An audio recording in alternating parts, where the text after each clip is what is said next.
Bonjour et bienvenue à un aperçu politique de TVC22 à Clarence Rockland où nous regardons les enjeux de l'entièreté des comtés unis de Prescott et Russell. Aujourd'hui, nous allons parler sur la loi sur les services en français et en me joignant, j'ai la députée provinciale, Madame Amanda Simard. Madame Simard, comment allez-vous? Bien, ça va super. Comment allez-vous?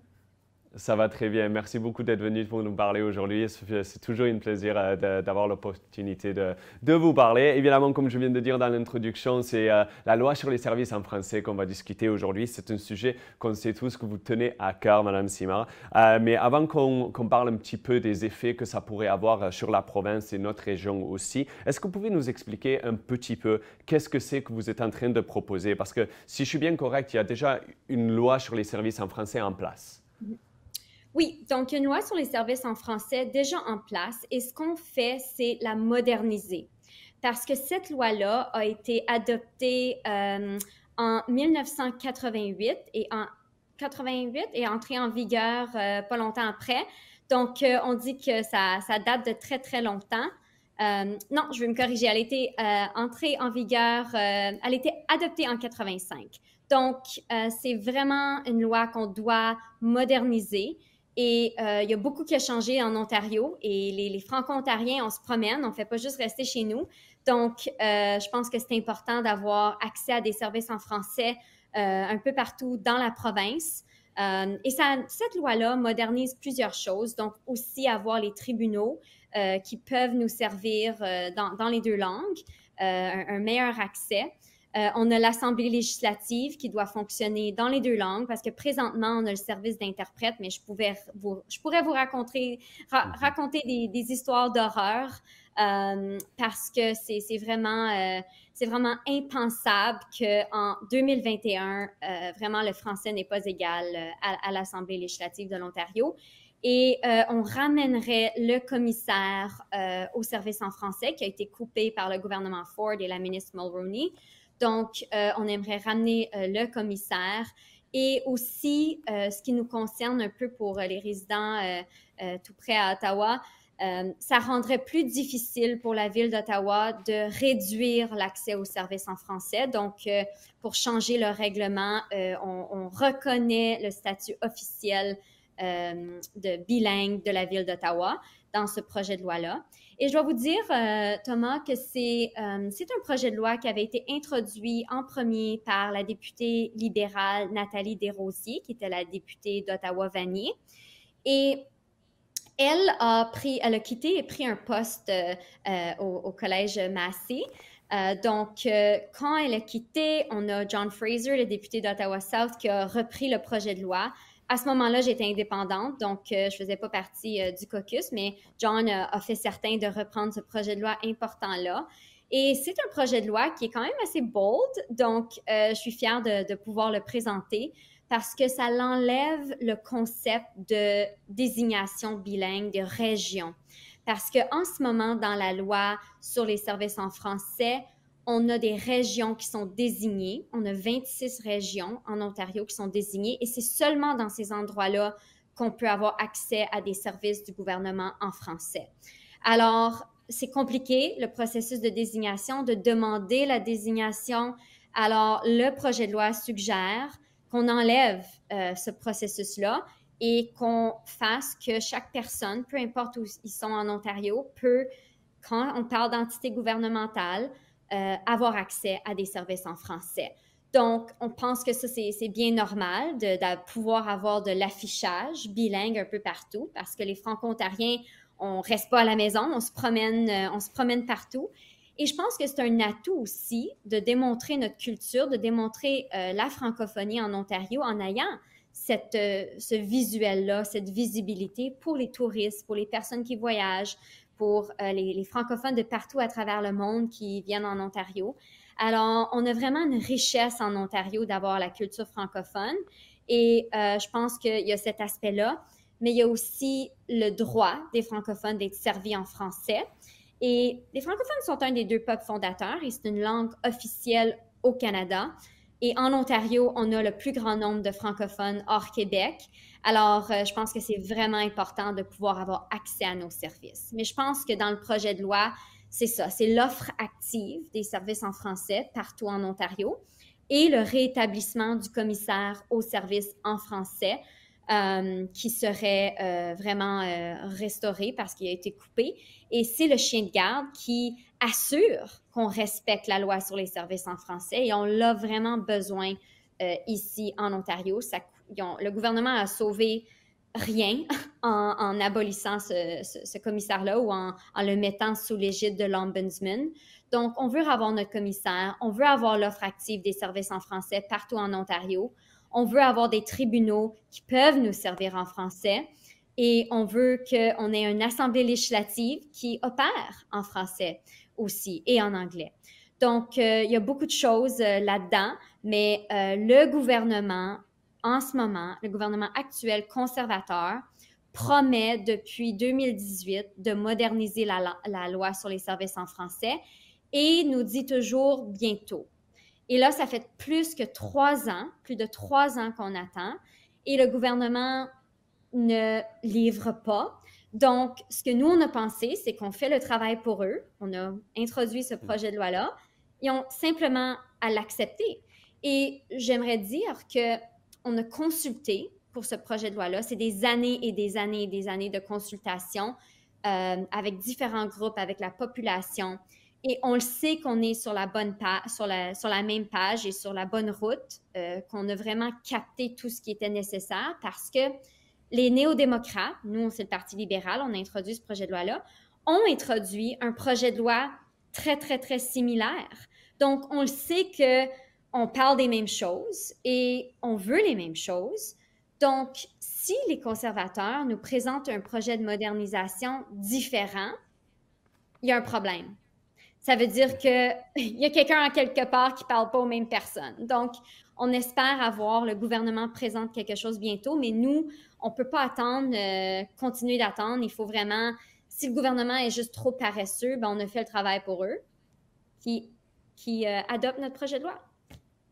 Donc, Amanda, comme vous dites, il y a plein de layers, comme on dit en bon français, avec ce sujet-là. On commence avec un que vous avez mentionné tantôt, c'est le commissionnaire des services en français, qui est le rôle qui a été aboli en 2019, je pense que c'était. Tout d'abord, pour les écouteurs qui peut-être ne savent pas, qu'est-ce que c'était le rôle? Pourquoi est-ce que ça a été coupé? Et quel effet est-ce que ça a eu sur les affaires francophones dans la province sans avoir ce rôle? Oui. Donc, c'est vraiment, c'est une bonne question. Pourquoi que ça a été coupé? C'est la question que j'ai demandée au premier ministre à plusieurs reprises. Parce que quand le gouvernement a fait toutes les coupures, c'était initialement, on disait il faut sauver l'argent, il faut remettre de l'argent dans les coffres. Et moi, j'ai demandé combien avez-vous économisé? Et il ne pouvait pas me le dire parce qu'il économisait rien. Le salaire du commissaire, comme c'est quoi, dans 100 quelques mille, oui, mais dans le grand, quand on regarde le budget du gouvernement, hein, avec des millions et des millions et des millions, c'est vraiment, moi j'ai fait la blague qu'on va crowdsourcer son salaire, donc excusez l'expression anglaise, mais c'est vraiment pas justifié. Et là, maintenant, ils ont placé le commissaire sous l'égide de l'Ombudsman, donc il n'est plus indépendant. Il y a quand même une commissaire, mais c'est vraiment dessous quelqu'un d'autre et n'a pas l'indépendance et ne peut pas faire le même travail que l'ancien commissaire, recevoir le même genre de plainte. Donc, ça, c'est vraiment une perte. Et puis, j'ai entendu plusieurs exemples de gens. J'avais justement quelqu'un au téléphone ce matin qui me parlait de comment c'était différent qu'avant de faire une plainte au commissaire. Et donc, ce salaire doit quand même être payé. Il n'y a rien qui a été sauvé, économisé comme fonds. Alors, il n'y a pas d'autre option que ce soit idéologique. Donc, parce qu'en même temps de couper le commissaire au service en français, le gouvernement Ford a coupé le commissaire à l'environnement et le Youth Child Advocate qui était pour les enfants et les jeunes, qui était le commissaire pour les enfants et les jeunes. Donc, c'était vraiment impensable, mais c'est vraiment idéologique.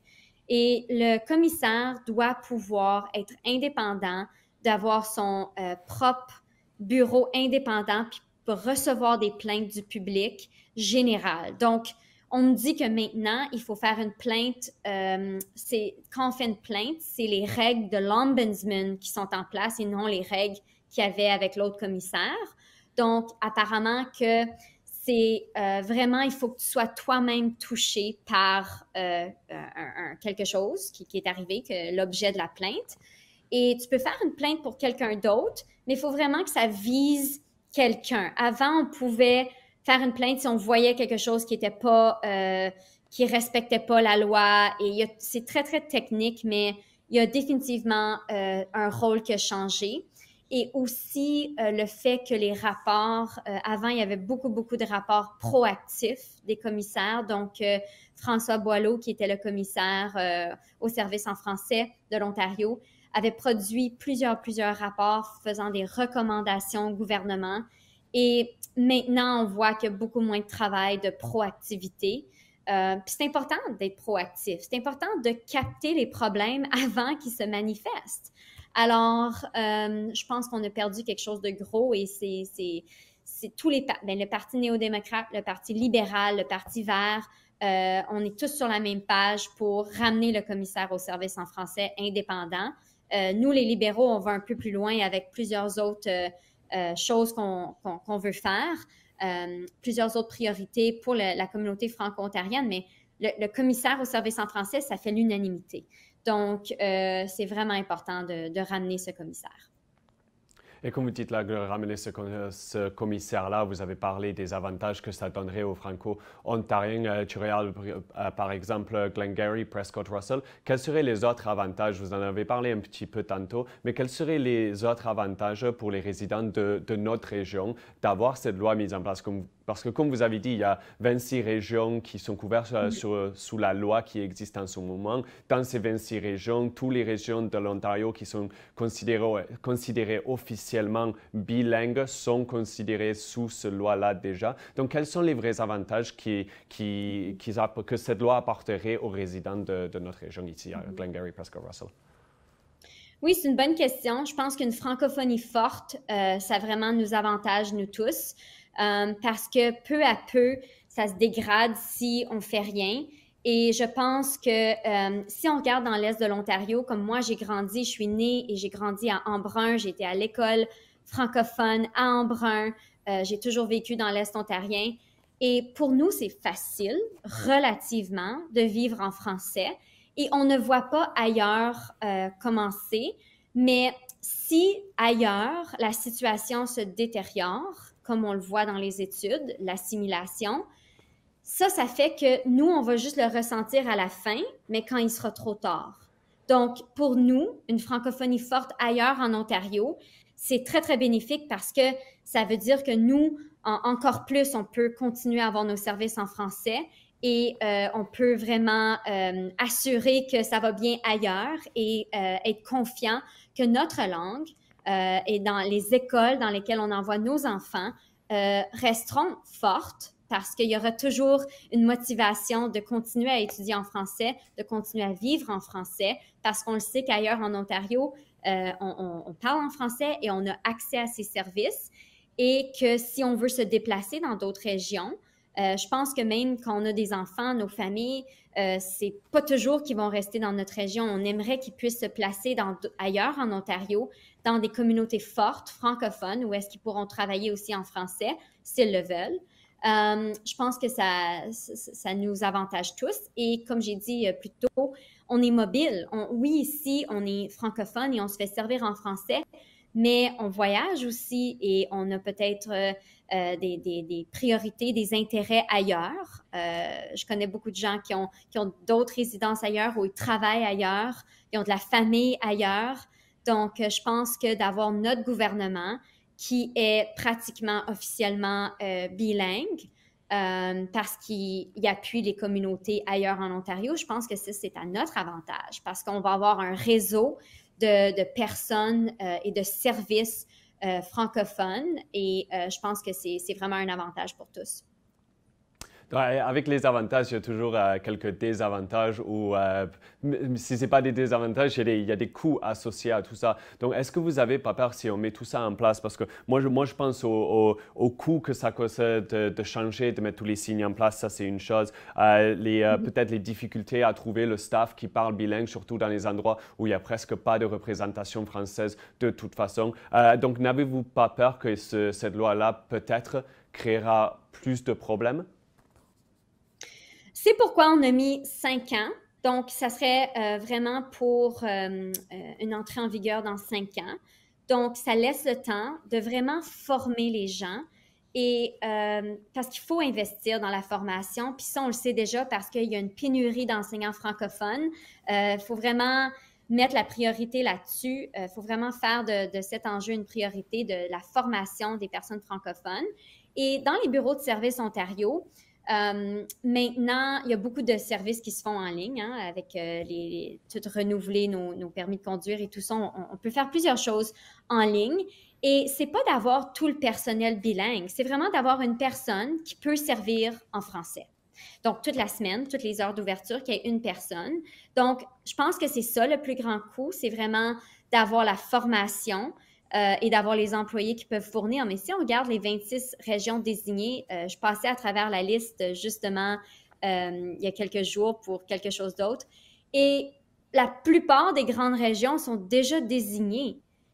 Il y a une grande majorité, une grande proportion de grandes villes qui sont déjà désignées, de régions que je ne pensais même pas étaient désignées. Alors, c'est vraiment d'aller chercher ce qui reste. Et pour l'affichage, je veux dire, d'imprimer une pancarte en anglais ou d'imprimer une pancarte bilingue, ça coûte la même chose.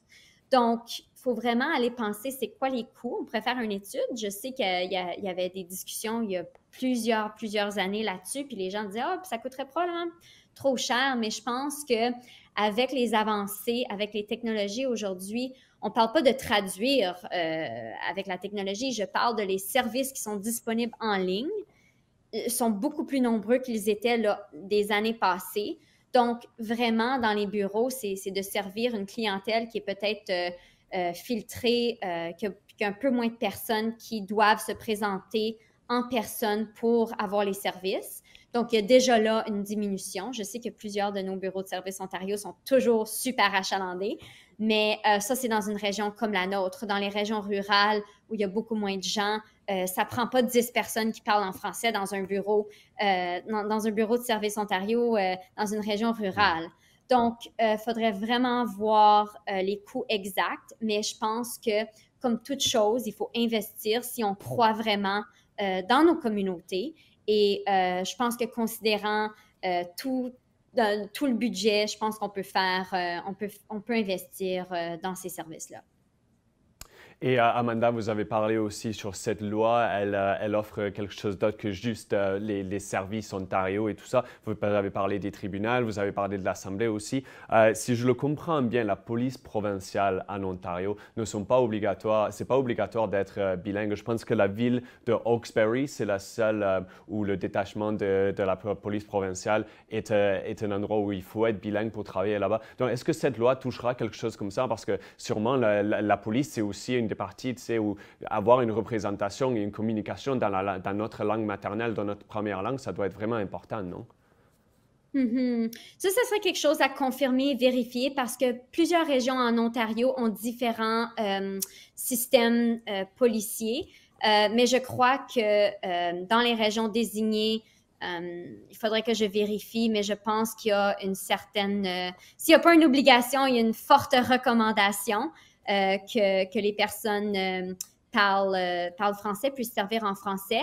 Mais je suis pas mal certaine que ça toucherait aussi ça. Heureusement, la plupart des régions désignées avec les grands services doivent déjà pouvoir servir en français. Mais vraiment, il faut s'assurer que les services les plus importants soient disponibles en français. Et ça toucherait les policiers. Je suis pas mal certaine que oui. Surtout parce que je sais que la région de Toronto étant désignée à certains endroits, la police a une obligation de devoir servir en français. donc, Madame Simard, on parlait tout à l'heure de Madame Mulroney et sa promesse de changer la loi avant la fin du terme qui arrive vraiment rapidement, around the corner, comme on dit en bon français. Est-ce que vous avez vu quelque chose, un plan en place, une semblance d'un plan de la part du Parti conservateur pour changer cette loi? Et si vous n'en avez pas vu un, pourquoi est-ce que ça a pris 3 ans pour le Parti libéral de venir offrir un coup de main, disons? Oui, non, pour nous, ça n'a pas pris 3 ans. Ils l'ont fait tout de suite en 2019 à travers Nathalie Desrosiers. Donc, aussitôt, le Parti libéral a réagi et présenté le projet de loi. Moi, je ne faisais pas partie de ce caucus-là à ce moment-là. J'étais indépendante, mais les libéraux ont tout de suite agi. Et ensuite, même quand Nathalie a quitté, on s'est assuré d'avoir quelqu'un qui pouvait avoir un fil conducteur qui assurait encore que le projet de loi puisse survivre. Et là, donc, quand le Parlement a été prorogé par M. Ford cet automne, c'est là que moi, j'ai réintroduit le projet de loi, mais c'est le même projet de loi que 2019, les libéraux avaient présenté. Et pour la question du plan de la ministre, on n'a rien, on n'a aucune idée, on n'a même pas de timeline, on ne sait pas qui elle consulte. Il y a vraiment, c'est noir. C'est silence radio. Vu comme c'est quelque chose que Mme Mulroney avait dit qu'elle allait faire avant la fin du temps, est-ce que vous pensez que cette thématique sur la loi sur les services en français va être une grande thématique sur l'élection de 2022?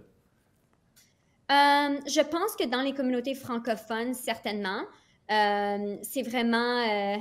on ne veut pas jouer avec les Franco-Ontariens pour gagner des votes et ça, là, ça me frustrait vraiment. C'est quelque chose qui n'est pas éthique et qui ne me surprendrait pas du gouvernement conservateur, mais c'est vraiment d'aller voir qu'est-ce qu'on a besoin, c'est quoi les priorités. Puis c'est vrai que les enjeux qui touchent les Franco-Ontariens, c'est les enjeux qui touchent tout le monde. C'est vraiment l'économie, l'éducation, la santé.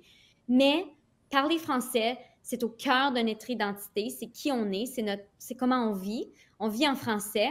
Alors, c'est très important qu'on puisse être servi en français et qu'on soit respecté. Ça, je pense, c'est numéro 1.